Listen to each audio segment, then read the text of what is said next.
Uma vida intensa tem a ver com uma vida com propósito. Viver é uma das coisas mais raras do mundo, porque a maior parte das pessoas apenas existe. Tem uma frase do Martin Luther King que eu sou apaixonado. Ele fala: se o homem não descobriu nada pelo que morreria, ele não está pronto para viver. Eu acho que muitos de nós não estão em um caminho, mas sim uma rotina. Nós confundimos conforto com paz, crença com fé, riqueza com bênção e existência com vida.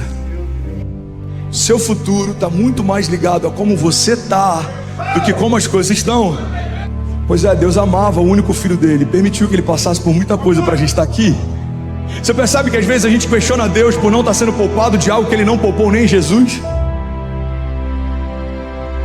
Jesus foi humilhado, traído, Jesus foi exposto, Jesus foi envergonhado. Rasgaram suas vestes, tiraram sortes dela, ele ficou nu, pediu água, deram vinagre, colocaram uma lança na costela dele, irmão.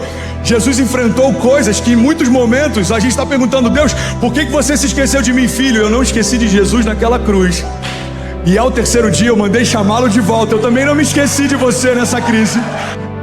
Os processos forjam o nosso caráter, os processos separam meninos de homens. Tempos difíceis geram homens fortes. Homens fortes criam tempos fáceis. Tempos fáceis geram homens fracos. Homens fracos geram tempos difíceis. É esse momento, eu gosto muito de usar esse termo, é esse momento que separa meninos de homens. É nesse momento que alguns ficam esperneando, perguntando por que comigo, e outros se posicionam perguntando o que eu preciso entender nesse tempo. Talvez você está perguntando: Deus, por que eu passei por tanta coisa? Porque eu quero quebrar um ciclo na tua história. Porque eu quero que o teu filho olhe para você e veja ousadia em você, veja autoridade em você. Você pega a história de José e a gente quer viver o governo de José, mas nem todo mundo está disposto a viver o cativeiro de José.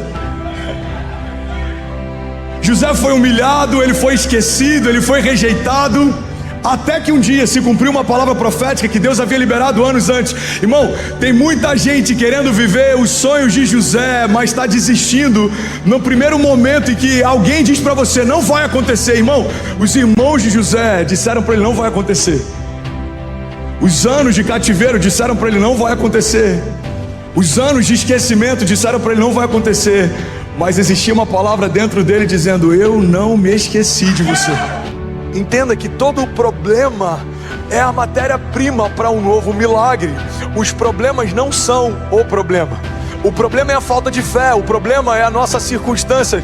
O que eu quero te lembrar é que independente da tua circunstância, seja ela na área financeira, familiar, seja na tua jornada de fé, seja qualquer gigante que tenha se levantado, eles não são diferentes dos gigantes que já se levantaram no passado.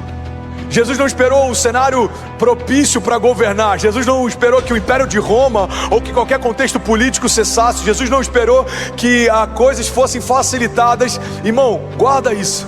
O problema é que tem muita gente esperando o cenário favorável, quando na verdade o favor que você carrega é que vai mudar os cenários que você vive.